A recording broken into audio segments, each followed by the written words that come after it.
Medical mafia, કુખ્યાત ખ્યાતિકાંડ આપ તમામ લોકો જાણો છો।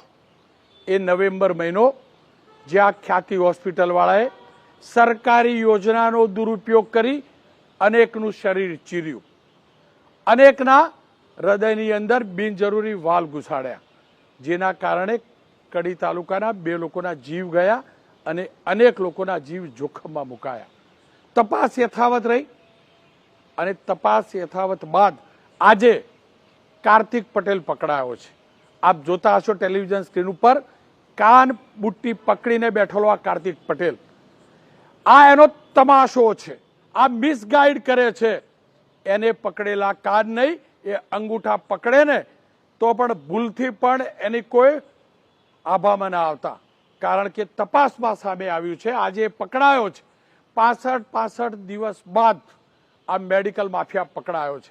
અનેક વેપાર કર્યા છે એને, બધા વેપારમાં જે પણ ખોટું કર્યું હોય તે માફ, પણ હોસ્પિટલની અંદર જે કર્યું ને, અને અત્યાર સુધીની 65 દિવસની તપાસમાં, ક્રાઇમ બ્રાન્ચની તપાસમાં એ સામે આવ્યું છે કે ખ્યાતિ હોસ્પિટલમાં 112 લોકોના સારવાર દરમિયાન અથવા ઓપરેશનના કારણે અથવા ઓપરેશન દરમિયાન મોત થયા છે। પોલીસ એનું વિશ્લેષણ કરે છે। પણ આ તમામની વચ્ચે આજે વહેલી સવારે અમદાવાદ ઇન્ટરનેશનલ એરપોર્ટથી આ કાર્તિક પટેલ અમદાવાદ પહોંચી રહ્યો હતો। એરપોર્ટની બહાર નીકળ્યો અને ક્રાઇમ બ્રાન્ચે એની ધરપકડ કરી છે। આવતીકાલે તેનું મેડિકલ ચેકઅપ થશે, કોર્ટ સમક્ષ રજૂ કરાશે અને અત્યાર સુધી જેટલા પણ આરોપીઓની પૂછપરછ કરાઈ છે એ જ લાઈન દોરી ઉપર પૂછપરછ પણ થશે। પણ એ તમામની વચ્ચે કાર્તિક આજે પોલીસના પગમાં બેઠેલો પણ જોવા મળ્યો, કાન બુટ્ટી પકડીને પણ જોવા મળ્યો। આ કાર્તિક જ્યારે આ કાંડ થયું ને ત્યારે ઓસ્ટ્રેલિયામાં હતો, ઓસ્ટ્રેલિયાથી ન્યુઝીલેન્ડ ભાગ્યો, ન્યુઝીલેન્ડથી દુબઈ પહોંચ્યો અને એવું કહેવાય છે કે એની પત્નીની તબિયત ખરાબ હતી, એ માટે અમદાવાદ આવી રહ્યો હતો અને પોલીસે પકડ્યો। જો કે એના વિરુદ્ધમાં લુકઆઉટ નોટિસ નીકળી ચૂકી હતી। કોંગ્રેસે આરોપ લગાવ્યા છે કે આ પકડાયો કે એને સરેન્ડર કર્યું।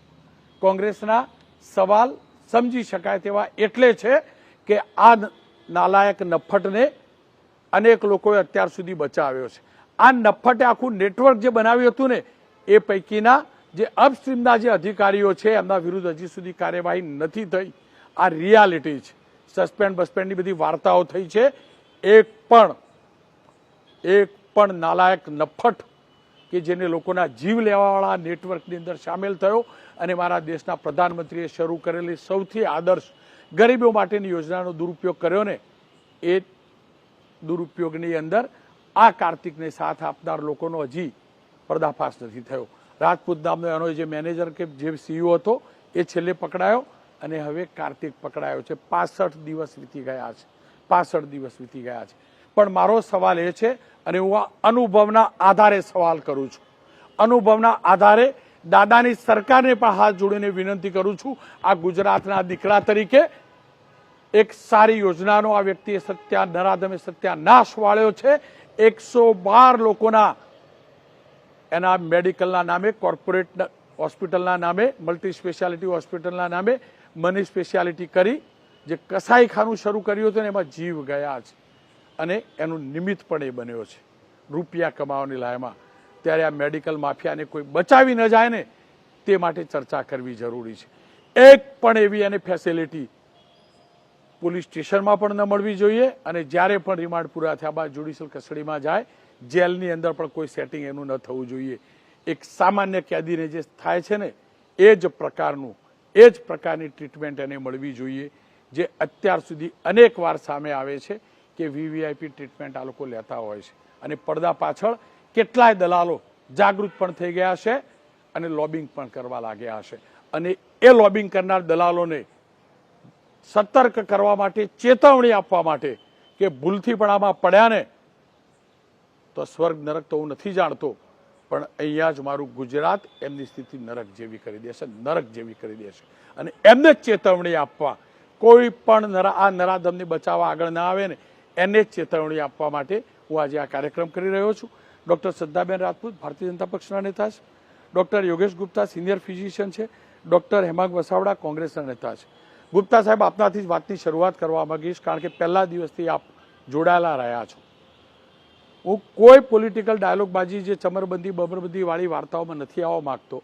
અને કોઈ પણ એમ કહેતું હોય ને કે અમે પકડ્યો તો એ ના, આટલું પ્રેશર હતું. અમે ટ્રાયલ કર્યો છે, મીડિયા ટ્રાયલ કર્યો છે અને કરીએ જ એટલે પકડાયો છે. બાકી આ નરાધમ વિરુદ્ધ ભૂતકાળમાં ક્યારેય કોઈ ગુનો નહોતું.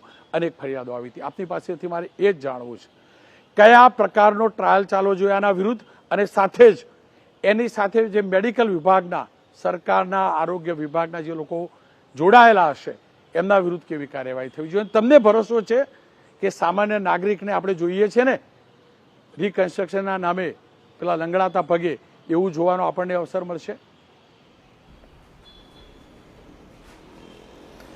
નમસ્કાર રોનકભાઈ, તમારી જે ઇનિશિયલમાં તમે જે કીધું ને એમાં જ ઘણી બધી વસ્તુઓ બહુ ચોંકાવનારી છે. હું એક એક વસ્તુ તમને કહું. 66 દિવસ પછી આ ભાઈ પાછા આવ્યા અને એનું ધરપકડનું નાટક થયું. બીજી વસ્તુ, કોઈ માણસ એમ કહેતો હોય કે હું હોસ્પિટલનો માલિક છું અને હું જવાબદાર નથી, કોઈ પણ વસ્તુની અંદર કોઈ ડૉક્ટરે કામ કર્યું હોય તો એમાં હું જવાબદાર નથી, તો એને ભાગવાની જરૂર ક્યાં હતી? એ પહેલા દિવસે બી આવીને સરેન્ડર કરીને આપણા લો અબાઇડિંગ સિટીઝનની જેમ આગળ વધી શક્યો હોત. ત્રીજી વસ્તુ જે તમે ચોંકાવનારી વસ્તુ કીધી છે ને મને બહુ ડરાવનારી લાગી. તમે એવું કીધું કે એ ઇન્ડિયા એટલે આવ્યો કે એની વાઈફની તબિયત ખરાબ હતી. તો હું જેટલો લોને સમજું છું ને જેટલો આપણા દેશની અંદર ચાલી રહ્યું છે એ પ્રમાણે શું આ પહેલાંથી એક વસ્તુ બનાવી દેવામાં આવી છે કે હવે એનું બેલની એપ્લિકેશન આવશે કે મારી વાઈફની તબિયત ખરાબ છે તો મારે એના માટે બહાર નીકળવું છે? જો આવું થવાનું હોય તો ગવર્મેન્ટને પહેલાંથી વિનંતી કરું છું કે એની વાઈફની ખરેખર તબિયત ખરાબ હોય તો એને સિવિલ હોસ્પિટલની અંદર જ ટ્રીટમેન્ટ અપાવજો, જેથી કે સાચા ડૉક્ટરો અને પરફેક્ટ ડૉક્ટરો એ બેનની ટ્રીટમેન્ટ બરોબર થઈ રહી છે કે નથી થઈ રહી, ખરેખર બીમાર છે કે નહીં ખબર પડે, નહીંતર બેલ મળી જશે. હવે આ હું એક બહુ જ ઇમ્પોર્ટન્ટ વસ્તુ કહી રહ્યો છું. કેમ કે ખ્યાતિ કાંડે આયુષ્માન કાર્ડ ઉપર અને આયુષ્માન સ્કીમને ઉપર નહીં, ઇન્ડિયન હેલ્થકેર સિસ્ટમ ઉપર ધબ્બો લગાવ્યો છે. એક હોસ્પિટલ કે થોડાક હોસ્પિટલો અને થોડાક ડૉક્ટરો કે થોડાક જે અધિકારીઓ છે એ લોકોની મિલીભગત છે, પૈસાની જે લલક હતી એના કારણે હેલ્થકેર સિસ્ટમ કોવિડ પસાર કરી નાખ્યું. આપણે ભલભલી ઘણી બધી આપણે 2000 અર્થક્વેક જોઈ કાઢ્યું, રાઇટ્સ જોઈ કાઢ્યા. એ હેલ્થકેર સિસ્ટમ જે આપણને સાચવતી હતી ને એના ઉપર ધબ્બો લગાવ્યો છે. આ તો હતી એક વાત. બીજી વસ્તુ મારે ગવર્મેન્ટને એક સવાલ કરવો છે કે તમે જોયું કે જ્યારે ડૉક્ટર સુભાષ આનંદ કે જે બી ડૉક્ટર આનંદને પકડ્યા ત્યારે એક બહુ જ મોટું રેકેટ ચાલી રહ્યું છે ને ખાલી ગુજરાતમાં નહીં આખા ઇન્ડિયામાં એ બહાર આવ્યું વોટ્સએપ ગ્રુપ અને ટેલિગ્રામ ઉપર, જેની અંદર એવા લોકો હતા જે ઓનલાઈન પોર્ટલ ઉપર પર કાર્ડ 1000 રૂપિયા લઈને કાર્ડ ફેક બનાવી આપતા હતા અને એ લોગિન પાસવર્ડ આપનારા લોકો પણ હતા એ પોર્ટલ ઉપરના. તો એ લોકોનું શું થયું ને એ હજુ સુધી એઝ અ કોમન ઇન્સાન મને ખબર નથી પડી રહી. કેમ કે મેં સવારે પણ તમારા ફોનોની અંદર એક મુદ્દો કીધેલો કે ગવર્મેન્ટે આયુષ્માનની અંદર ઘણું સારું કરી રહી છે કે હવે રિબૂટ કરી રહી છે. હું છેલ્લા 2 મહિનાથી રિબૂટ વર્ડ વાપરું છું અને રિબૂટ થઈ રહ્યું છે કે દરેક હોસ્પિટલ જોડે હવે લાયસન્સ માંગવામાં આવી રહ્યું છે. દરેક હોસ્પિટલ જોડે 67 થી 68 કાગળિયા માંગવામાં આવી રહ્યા છે કે આટલા બતાવો. દરેક હોસ્પિટલ જોડે એના ડૉક્ટરની નિમણૂકી માંગવામાં આવી રહી છે, ફિઝિયોથેરેપીની, ડાયટિશિયનની, સ્ટાફની નિમણૂકી માંગવામાં આવી રહી છે. એનો મતલબ શું હતો કે પહેલાં આવું કશું થયું નહોતું આયુષ્માનની અંદર. છેવાડાના માણસને જેને આપણે એક કાર્ડ આપ્યું છે કે ભાઈ તને સારી સારવાર ફ્રી મળશે, એને ફ્રી તો મળી પણ સારી મળી કે નહીં એને વિશ્વાસ નહોતો. હવે કદાચ એ બેસશે. પણ હું ફરી કહીશ કે આ જે કાર્ડ બનાવનારું રેકેટ છે ને એ બહુ ડેન્જરસ રેકેટ છે. કેમ કે 30 થી 40% લોકો એવા છે જે લોકો હોસ્પિટલની અંદર મોટી મોટી ગાડીઓ અને સોના ચાંદીની વીંટીઓ અને ઘરેણા પહેરીને આવે છે અને એમના જોડે કાર્ડ નીકળે છે. તો છેવાડા માણસને તો ક્યારે બેનિફિટ થવાનો હતો? સો ખ્યાતિ કાંડને ખાલી ખ્યાતિ કાંડ રીતે ના જોશો, એને આયુષ્માનના ઉપર જે ધબ્બો લાગ્યો છે, હેલ્થકેર ઉપર જે ધબ્બો લાગ્યો છે ને એને સાફ કરવા માટેનું એક કાંડ ગણો અને એના માટે જે થઈ શકતું હોય, જેને તમારે પનિશ કરવા હોય, જે કાનૂન બનાવવું હોય, જે એસઓપી બનાવવી હોય, જે રેગ્યુલેશન બનાવવું હોય લાવો, પણ આને અત્યારથી રોકો, નહીંતર 5 કે 6 વર્ષની અંદર ઇન્ડિયાનું હેલ્થકેર સિસ્ટમ બરબાદ થઈ જશે અને ખાલી ને ખાલી તમને મોતનો નજારો જોવા મળશે.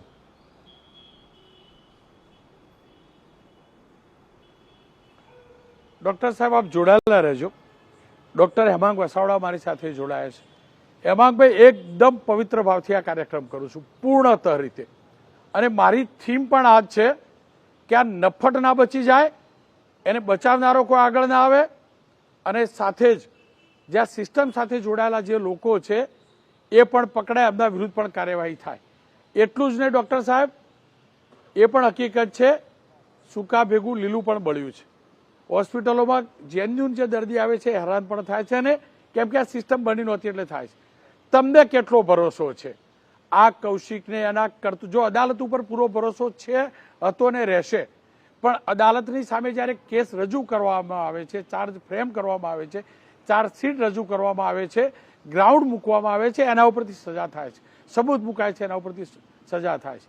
તમને કેટલો ભરોસો છે આની અંદર આ કાર્તિક અને કાર્તિકના મળતિયા, એની સાથે જે નેટવર્કનો હજી સુધી પર્દાફાશ નથી થયો અથવા તો જે લોકો આ સિસ્ટમ સાથે જોડાયેલા હતા એ બધા પણ સજા થશે? એ બધાને પણ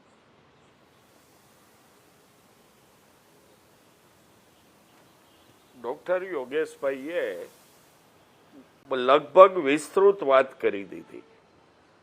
મને પોતાને યોગેશભાઈથી વિશેષ કોઈ મુદ્દા રહી જતા હોય એવું દેખાતું નથી. સૌથી પહેલું, આ નાટકીય રીતે સમજૂતીથી ભાઈ હાજર થયા છે કાર્તિક પટેલ. જો તમારે નહીં એરેસ્ટ બતાવવી હતી તો પોલીસ ક્રાઇમ બ્રાન્ચ સાદા ડ્રેસમાં શું કામ એરપોર્ટ ગઈ? It must be in a uniform. Why arrested in? હવે તમે એમ કહેશો કે ક્રાઇમ બ્રાન્ચ વાળાને યુનિફોર્મ પહેરવો ફરજિયાત નથી, પણ હું જુદો એંગલ પ્રજા સમક્ષ મૂકું છું કે એરપોર્ટ ઉપરથી કાર્તિકને પોલીસ પકડે યુનિફોર્મમાં રહેલી અને દેખાવ ઊભો થાય, એ ન થાય એટલે સાચવીને 4 મિત્રો ચાલ્યા જતા હોય એમ લઈ ગયા છે. પછીની જ્યારે મીડિયા સમક્ષ રજૂ કર્યા ત્યારે બ્લુ ટી શર્ટમાં ક્રાઇમ બ્રાન્ચ વાળા બાજુમાં ઉભા રહ્યા છે, યુનિફોર્મ વાળા બાજુમાં રહ્યા નથી. આ બધી જે નિશાનીઓ દેખાવા માંડી છે એ એવું બતાવે છે કે આ ભાઈને બચાવવા માટે ખૂબ અદ્રશ્ય હાથો કામ કરી રહ્યા છે. લુકઆઉટ નોટિસ અથવા આઉટલુક નોટિસ પછી જ્યારે એ ફ્લાય કરીને અમદાવાદ આવ્યા ત્યારે એને ખબર જ હતી કે અમદાવાદ એરપોર્ટ ઉપર એ એરેસ્ટ થશે. એવા ભોળા નથી કે એને ખબર ના હોય. એટલે આ તો બીજી વાત હવે આપણે સિસ્ટમની કરી. જે રીતે સિસ્ટમમાં યોગેશભાઈએ વાત કરી, અમે ઓડી કારમાં અને મર્સિડીઝમાં આવેલા લોકોને કાર્ડ રજૂ કરતા હોસ્પિટલોમાં જોયા છે. ઓડી કારમાં આવ્યા હોય, મર્સિડીઝ કારમાં આવ્યા હોય અને કાર્ડ રજૂ કરતા હોય.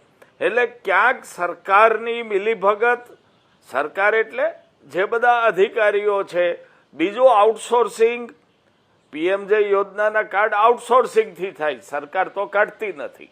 એટલે આઉટસોર્સિંગની એજન્સીઓ આ બધા ઉપર જો નકેલ કસવામાં નહીં આવે તો ખોટા કાર્ડનો સિલસિલો ચાલુ જ રહેશે.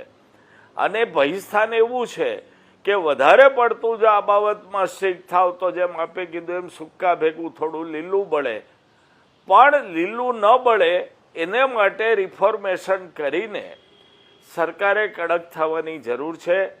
હજી તો આ એક ખ્યાતિકાંડ દેખાણો. આવા ઘણી જગ્યાએ નાના મોટા કાંડો ચાલે છે.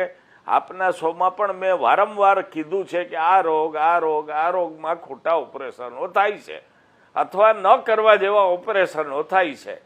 એટલે આ દરેક જગ્યાએ નકેલ કસવી જરૂરી છે, તો જ સાચા માણસો લગી આનો ફાયદો પહોંચશે. અને પાયલ ગોટીની સરઘસ કાઢનારી પોલીસ અને ચપટી વગાડ કેનારા ભારતીય જનતા પાર્ટીના આગેવાનો આ ભાઈમાં ચૂપ છે અને પોલીસ છે એ પણ સાવ સરેન્ડર છે. કારણ કે ગુજરાતમાં તમે ભ્રષ્ટાચાર કરો, માણસને મારી નાખો, એવા પગલાં ભરો, એ કોઈ ગુનો નથી. પણ તમારા બોસ તમને એમ કે આ કાગળ ટાઈપ કરો તો એ અતિ ગંભીર ગુનો છે. આ ગુજરાતની પ્રજાએ સમજી લેવાની જરૂર છે. ડૉક્ટર, આપ જોડાયેલા રહેજો. મારી સાથે શ્રદ્ધાબેન જોડાયા છે. શ્રદ્ધાબેન, જુઓ, એકદમ નોન પોલિટિકલ વાત કરું ને ગુજરાતના દીકરા તરીકે, આ પણ ગુજરાતની દીકરી છો. તમને એટલે જોડ્યા કે પહેલા દિવસથી આ મુદ્દાને તમે ફોલો પણ કરો છો, હું જાણું પણ છું. લોકોની વાત, લોકોના દિલનું દર્દ તમે સરકાર સુધી પહોંચાડો છો. તમારી ઈચ્છા ખરી કે આ જેવી રીતે બીજા બધા હાર્ડકોર ક્રિમિનલ્સ એમના રિકન્સ્ટ્રક્શનના નામે સરઘસ નીકળે છે અને લંગડાતા એ લોકો નીકળે છે, એવી જ રીતે આ કાર્તિક પટેલ એનું સરઘસ નીકળે ને બીજો સવાલ, મારા દેશની તિજોરીમાંથી જે રૂપિયા એને ઉછેળ્યા છે એ માટે એની તમામ સંપત્તિ એ બંગલો, એની ગાડીઓ, આ બધું સરકાર જપ્ત કરવાની કાર્યવાહી કરે. રોનકભાઈ, આવતીકાલે જ્યાં સુધી મને માહિતી છે તો આ ઘટનાનું રિકન્સ્ટ્રક્શન, જેને પછી આપણે સરઘસ વરઘોડો બીજા શબ્દો કહે છે પણ ટેકનિકલ ભાષામાં જે રિકન્સ્ટ્રક્શન થવાનું છે, આપણું મીડિયા બી ત્યાં હશે, એબી અસ્મિતાના કેમેરામેન બી ત્યાં હશે ને આખા વિઝ્યુઅલ્સ છે લોકોની સામે આવશે. ચોક્કસ નાગરિક તરીકે તો હું ઈચ્છું છું, પણ એક મેડિકલ પ્રોફેશનમાંથી આવ્યા પછી ખ્યાતિકાંડ એવું દુર્ભાગ્યપૂર્ણ કાંડ છે કે તમે તમારી પ્રસ્તાવનામાં કીધું કે આ યોજના ગરીબ લોકો માટે 5 લાખના કેશલેસની સહાય હતી. ભૂપેન્દ્રભાઈ પટેલની સરકારે વધુ 5 લાખ કરીને 10 લાખ કેશલેસની સહાય આપી. જે રીતે ગુપ્તાજી કહી રહ્યા હતા, હેમાંગ વસાવડાજી કહી રહ્યા હતા, એ રીતે યોજનાને એટલી બધી આપણે ઇઝી રાખી હતી કે લોકો એનો લાભ લઈ શકે અને મેક્સિમમ લોકો લાભ લે. એમને કોઈ બી દિવસ ઉછીના પૈસા ના લેવા પડે, વ્યાજના પૈસા ના લેવા પડે. અને દુર્ભાગ્યપૂર્ણ એટલા માટે છે અને આ માણસને એટલી મોટી સજા થવી જોઈએ કે એણે મેડિકલ પ્રોફેશનમાં કામ કરતા એ ડૉક્ટર અને પેરામેડિક એમના નામ ઉપર કાલું ટીલું લગાડવાનો પ્રયત્ન કર્યો છે. કારણ કે ખ્યાતિકાંડ થયા પછી જે ડૉક્ટર લોકોની, જે પેરામેડિક સ્ટાફને લોકોની જોવાની નજર અને ક્વેશ્ચન્સ આવ્યા, એનાથી અમે લોકો ખાસા દુઃખી થયા છે કે સમાજ ભગવાન પછી જો કોઈ બીજો વિશ્વાસ કરતો હોય આ દુનિયાની અંદર, પહેલાં પ્રથમ પોતાના ભગવાનને કે જે પણ ધર્મમાં બિલીવ કરતા આસ્થાને એમને માને છે અને પૃથ્વી પર કોઈને માનતો હોય એ રિસ્પેક્ટ આપતો હોય છે, એ ડૉક્ટરને આપતો હોય છે. તો ખ્યાતિકાંડમાં અત્યાર સુધી ક્રાઇમ બ્રાન્ચે ટોટલ 9 આરોપી, કાર્તિક પટેલ 9મો આરોપી છે જે ખ્યાતિ હોસ્પિટલ સાથે સંકળાયેલો છે. અન્ય જે સરકારની અંદર કે જે કામ કરે છે નેક્સેસ આખું અલગ છે, એ લોકોને બી ઝડપી પાડવામાં આવે છે. પણ જ્યાં સુધી ખ્યાતિકાંડમાં ખ્યાતિ હોસ્પિટલની વાત કરો તો હું આપના ચેનલના માધ્યમથી એ કહેવા માંગુ છું ગુજરાતી જનતા જનાર્દન, અને આમાં 9 આરોપી છે એમને પકડી પાડવામાં આવ્યા છે. અને માનનીય ભૂપેન્દ્રભાઈ પટેલની સરકાર અને ગુજરાત પોલીસ એવી ચાર્જશીટ ફ્રેમ કરશે કે ન ભૂતોનો ભવિષ્ય લોકો યાદ રાખશે કે આવા પ્રકારનું ક્રાઇમ છે નહીં ચાલે. કારણ કે આટલી સારી યોજના જે ચાલી રહી છે, લોકોનો જે વિશ્વાસ છે. રોકું આપને થોડાક સેકન્ડ પૂરતા રોકું.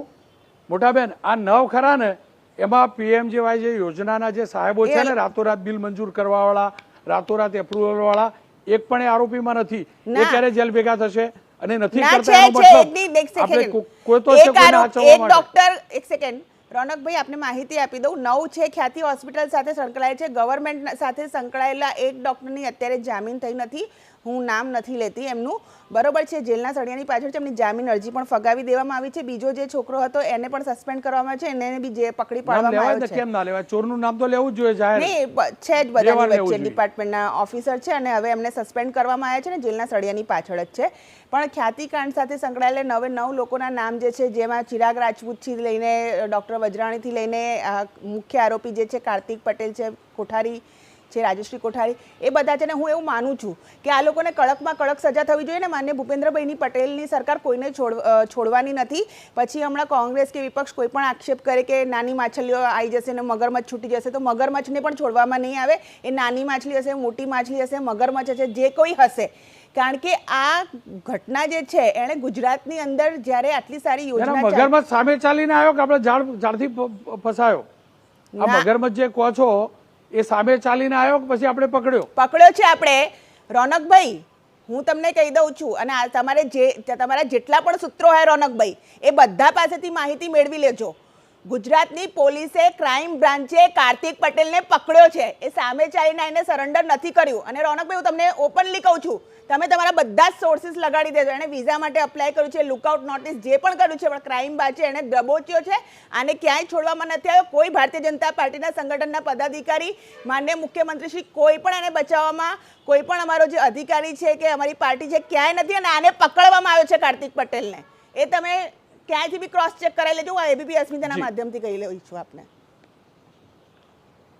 જી જી હેમાંગભાઈ, આ જ મુદ્દાને આગળ વધારું અને જે મારો મૂળ મુદ્દો છે, આની આખી સંપત્તિ તમને લાગે છે જપ્ત કરવી જોઈએ? મુદ્દો નંબર 1. મુદ્દો 2, જે યોજના સાથે મોટા લોકો જોડાયા છે એમને પણ શોધવાની જરૂર છે. નંબર 3, જે સૌથી મહત્વનું, આપને એટલે પૂછું છું, ડૉક્ટર ગુપ્તા સાહેબને નહીં પૂછું, પણ આપ તો પોલિટિકલ ચલે જાણતા પણ છો, બહુ બધા લોકો, રાજકીય લોકો શું ખેલ કરતા હોય. તમને લાગે છે કે આના માટે મસ્ત મજાની જેલમાં વ્યવસ્થા થઈ જશે? સાહેબ, ત્રણેય પ્રશ્નના જવાબ બહુ ટૂંકાણમાં આપું. મારે શ્રદ્ધાબેનને પૂછવું છે કે આ ભાઈ પકડાણા ક્યાંથી? દુબઈ હતા. દુબઈ જઈને ક્રાઇમ બ્રાન્ચે દબોચ્યા કે અમદાવાદ એરપોર્ટ ઉતર્યા પછી ક્રાઇમ બ્રાન્ચે જઈને પકડ્યા? એ માણસ એટલો મૂર્ખ નથી કે એને ખબર ન હોય કે અમદાવાદ ઉતરીશ ને ક્રાઇમ પકડશે. એટલે આ પહેલી વાત થઈ. બીજું, આપે અધિકારીઓને પકડ્યાનું કીધું. આમાં મને અધિકારીના હોદ્દા કયો, નામ કયો તો કાંઈ વાંધો નથી, નહીં કયો આપ, કારણ કે આપને કદાચ સૂચના હોય કે એમના નામ જાહેર ન કરવા આપણા, એટલે પણ બે નામ મને તમે કહો કે એના હોદ્દા કયા? ડેપ્યુટી સેક્રેટરી હતા, અંડર સેક્રેટરી હતા, સેક્રેટરી હતા, કોણ હતા બે? એના મને હોદ્દા કયો, કારણ કે આપ અને ત્રીજી વાત કહું, તમે તમારા વારામાં કહેજો શ્રદ્ધાબેન, એક સેકન્ડ, કે આની તમામ સંપત્તિ ચોક્કસ જપ્ત કરવી જોઈએ અને જે એને કામ કર્યું છે, જેટલા પ્રજાના પૈસા ઉપાડ્યા છે, એથી 3 ગણો દંડ સરકારે કરવો જોઈએ. અને દંડ ના ભરી શકે તો એને એ પ્રમાણે જે રીતે આપણે સુબ્રતોને જેલમાં જોયા, બીજા લોકોને જેલમાં જોયા, એમ આ ભાઈને ત્યાં લગી જેલમાં રાખવા જોઈએ. બધી જ સંપત્તિ વેચી અને જે પ્રજાનો પૈસો ઉલાડ્યો છે એ એણે વસૂલવો જ જોઈએ. પણ મને ઘણી બધી ચિંતા એટલા માટે છે કે લોકોમાં એવી ચર્ચા છે કે આમની પાછળ અદૃશ્ય શક્તિશાળી હાથો આ લોકો માટે કામ કરી રહ્યા છે, જેણે ભૂતકાળમાં પણ કર્યું છે. તક્ષશિલાવાળા બધા જામીન ઉપર છે, મોરબીવાળા બધા જામીન ઉપર આવી ગયા છે, વડોદરાવાળા જામીન ઉપર આવી ગયા છે, રાજકોટવાળા ટૂંક સમયમાં આવવાના છે. એટલે આખા જે હાથ દરેક જગ્યાએ કામ કરે છે એ ખ્યાતિમાં હાથ કામ કરશે એવી મને શંકા છે. જી શ્રદ્ધાબેન, તમે નામ અને ડેઝિગ્નેશન કહી દો, કોણ કોણ લોકો પકડાયા છે? ક્લાસ 1 અધિકારી છે ડોક્ટર આનંદ છે, અત્યારે જેલના સળિયાની પાછળ છે, જામીન બી એમની નથી થઈ, બરોબર છે. ગવર્નરના પરમનન્ટ અધિકારી છે, PMJY યોજના સાથે સંકળાયેલા હતા, સારી પોસ્ટ ઉપર હતા, અત્યારે સસ્પેન્ડેડ છે, જેમ ગવર્મેન્ટનો રૂલ છે એ પ્રમાણે. બીજી વસ્તુ હું તમને કહી દઉં કે હાથ છે અને ક્રાઇમ બ્રાન્ચે શું કરવું જોઈએ ને, હવે મારે છે ને રાજનીતિ નહોતી કરવી, તમે બધા જ ઘટનાઓ ઘટાડી દીધી છે ડોક્ટર હેમાંગ વસાવડાજી, તો વિથ ડ્યુ રિસ્પેક્ટ હવે હું રાજનીતિ કરું છું. પોલીસની જે ક્રાઇમ બ્રાન્ચે છે ને એને કાર્તિક પટેલને પકડ્યો છે. અમારી પોલીસે કે અમારા મુખ્યમંત્રીશ્રીએ ભોપાલ ગેસની જે દુર્ઘટના થઈ હતી ને એન્ડરસનને, તો જે રીતે તમે કીધું ને કે એ રીતે એરોપ્લેનમાં જેને ભગાડી દીધો હોય ને, એ લોકો પ્લીઝ આવા ક્વેશ્ચન ના કરે. હું રાજનીતિ નહોતી કરવા માંગતી, પણ તમે જો આવા પ્રશ્ન પૂછો, જ્યારે હું પ્રશ્ન કરી દીધું કે કાર્તિક પટેલને ભોપાલમાં નહીં જાઓ, મને મારા ગુજરાતમાં રસ છે. અને બીજું, તમારા મુખ્યમંત્રી નથી, મુખ્યમંત્રી મારા પણ છે, મારી ગુજરાતના મુખ્યમંત્રી છે, ક્રાઇમ બ્રાન્ચ પણ મારી ગુજરાતની છે. એટલે પકડ્યો છે. અને મેં રોનકભાઈને કીધું એટલે એ જેવું આગળ ઉઠાવું છે ને, આગળ મારી ઉપર પણ આવે છે, કારણ મારા ગુજરાતના મુખ્યમંત્રી છે. અને એમના ઉપર તો ક્યારે હું નહીં, એમનો રાજકીય દુશ્મન પણ સવાલ ન ઉઠાવી શકે. સવાલ સિસ્ટમ ઉપર છે બેન, અને એટલે સવાલ છે. એટલે હું રોનકભાઈ એ જ કહું છું કે જ્યારે પોલીસે અને ક્રાઇમ બ્રાન્ચે કામ કર્યું છે, 9 આરોપી જે ખ્યાતિ હોસ્પિટલ સાથે સંકળાયેલા છે બધાને પકડી પાડ્યા છે, તો હું એમ નથી કહેતી કે પોલીસની વાહ કરો કે મોરલ બુસ્ટિંગ કરો, પણ આ રીતે જે કોંગ્રેસના હેમાંગ વસાવડા આરોપ લગાવે છે, તો હું એનો જવાબ આપું છું કે ભાઈ મારી બી અધિકારીઓ જોડે ડિબેટમાં આવતા પહેલા ડિટેલમાં વાત થઈ છે. હવે શું વાત થઈ છે બધું હેમાંગભાઈને જોઈતું હોય તો કોલ કરી લઈશ આ ડિબેટ પછી. અને કહું છું કે માન્ય રોનકભાઈ, એબીપી અસ્મિતાના એમના જેટલા પણ સૂત્રો છે એમના દ્વારા તપાસ કરાઈ લે, આરોપીને પકડવામાં આવ્યા છે, કોઈને પણ છાવરવામાં નથી આવ્યા. શ્રદ્ધાબેન, હું ક્લોઝિંગમાં કહીશ શું થશે. ગુપ્તા સાહેબ, છેલ્લી તમારી કોમેન્ટ જોઈએ. ઓપરેશન થાય ને પછી સ્ટીચીસ લેવાના હોય, આ ઓપરેશનના ઉપર સ્ટીચીસ એવા કેવા લઈ શકીએ આપણે જેના કારણે ભવિષ્યમાં ક્યારે કોઈનું હૃદય ખોટી રીતે ના ચીરાય? રોનકભાઈ, પોલિટિક્સ તો બહુ ખતરનાક ચાલી રહી છે અને એ જ બીક લગાડી છે, પણ મને એની ચિંતા નથી. સરકારે એક સારી scheme Ayushman Bharat universal healthcare માટે આપણને આપી છે અને છેવાડા માણસને આપી છે. હું થોડાક વસ્તુ સજેસ્ટ કરીશ શ્રદ્ધાબેનને, હેમંત વસાવડા સાહેબ એને સમજી શકે તો પાર્લામેન્ટ સુધી લઈ જવાની કોશિશ કરે. હું 4-5 વસ્તુ કહીશ જો આયુષ્માનમાં કરી શકે તો, કે આપણને ખબર છે કે એવા પેકેજીસ છે આયુષ્માનની અંદર જેની અંદર ફ્રોડ થઈ શકે એવા છે, જેમ કે એન્જિયોગ્રાફી છે, કીમોથેરાપી છે. એ લોકોએ એ પેકેજીસ ખાલી ને ખાલી પબ્લિક હોસ્પિટલમાં જ થવા દેવા જોઈએ. બીજી વસ્તુ, ડેટા એવો ભેગો કરવો જોઈએ જે આપણને ફ્રોડ થયા છે કે નથી થયા એ આપણને એઆઈની ટૂલ સાથે આપણને ખબર પડે. મેડિકલ ઓડિટ થવું જોઈએ, ડેથ ઓડિટ થવું જોઈએ, હોસ્પિટલ ઓડિટ થવું જોઈએ, અને એવા ટ્રિગર્સ આપણને ખબર હોવા જોઈએ કે આ ટ્રિગર થયું છે ને તો ફ્રોડ થયાના ચાન્સીસ છે કે એક હોસ્પિટલમાં ધારો કે સડનલી 1 વર્ષની અંદર 3000 સર્જરી થઈ ગઈ હોય તો ખબર પડી જવી જોઈએ કે આ ટ્રિગર છે, આ હોસ્પિટલે ક્યાંક ને ક્યાંક ફ્રોડ કર્યો હોવો જોઈએ. અને છેલ્લી વસ્તુ, નેમિંગ એન્ડ શેમિંગ, આ બહુ જ જરૂરી છે. તમને ખબર પડી હોય કે આને ફ્રોડ કર્યો છે, એ પછી અધિકારી હોય, કોન્ટ્રાક્ચ્યુઅલ ઉપર રહેલો ઓનલાઈન પોર્ટલવાળો હોય, કે પછી કોઈ પોલિસી મેકર હોય, કે પછી એ ડોક્ટર હોય, કે હોસ્પિટલનો સ્ટાફ હોય, કે હોસ્પિટલનો મેનેજમેન્ટ હોય, એને તમારે એને નેમ અને શેમ કરવું પડે. આટલું કરી શકીએ ને તો આ દુનિયાની સૌથી સારી સ્કીમ થઈ શકશે. એટલે તમને વિનંતી છે, આના ઉપર વિચારજો. તમને જોઈતું હોય કે આની અંદર શું માહિતી જોઈએ તો હું તમને આખો પ્રોજેક્ટ આપી શકું એમ છું. આટલું કરી આપો ને તો આયુષ્માન ભારત દુનિયાની બિલકુલ આગલા વર્ષોમાં જેનું નામ થઈ શકે ને એવી સ્કીમ થઈ શકે એમ છે. નહીતર હું ફરી રિપીટ કરીશ, 5 વર્ષથી 7 વર્ષ હેલ્થકેર સિસ્ટમ ઇન્ડિયાનું બરબાદ ના થઈ જાય તો મારું નામ બદલી નાખજો. બિલકુલ ડૉક્ટર, આપ ત્રણેયનો ખૂબ ખૂબ આભાર. આશા રાખું આપની આશંકા ખોટી પડે અને સિસ્ટમ સારી થાય. હાલ એક સમાચાર મળ્યા છે કે આઉટસોર્સિંગનો કર્મચારી છે એને સસ્પેન્ડ કરાયો છે. આઉટસોર્સિંગ વાળો જ કેમ આખું નેટવર્ક ખુલવું જોઈએ, જેલ ભેગા કરવા જોઈએ. પણ છેલ્લે કહી દઉં છું, આ કાર્તિકને બચાવવા કોઈએ પણ કોઈ પણ પ્રકારનો ચાળો કર્યો ને તો જાહેરમાં એની ABCD આખી શોધીને ગુજરાતના દીકરા તરીકે જાહેર કરીશ. ભૂતકાળમાં રેકેટોમાં હું કરી ચૂક્યો છું આવી કુંડળીઓ. અને ભૂલથી પણ આ કાર્તિકના ટિફિનની ચિંતા ના કરતા, આ કાર્તિકના જેલ જશે એટલે કેવી રીતે સેવા મળશે એની ચિંતા ના કરતા, આ કાર્તિકના પ્રોપર ફોટા ના પડે એવી વ્યવસ્થા ના કરતા, આ કાર્તિકનું સરઘસમાં જાજુ ધ્યાન ના અપાય એવી કોઈ વ્યવસ્થા ના કરતા, વ્યવસ્થા કરીને તો તમે પણ એટલા જ પાપી છો. અને એવા પાપીઓને ખુલ્લા પાડવાની જવાબદારી રોનક પટેલ સહિત ગુજરાતના તમામ મીડિયા કર્મીઓ પહેલા પણ નિભાવતા હતા, હજુ પણ નિભાવતા રહેશે અને આવતીકાલે પણ નિભાવશે.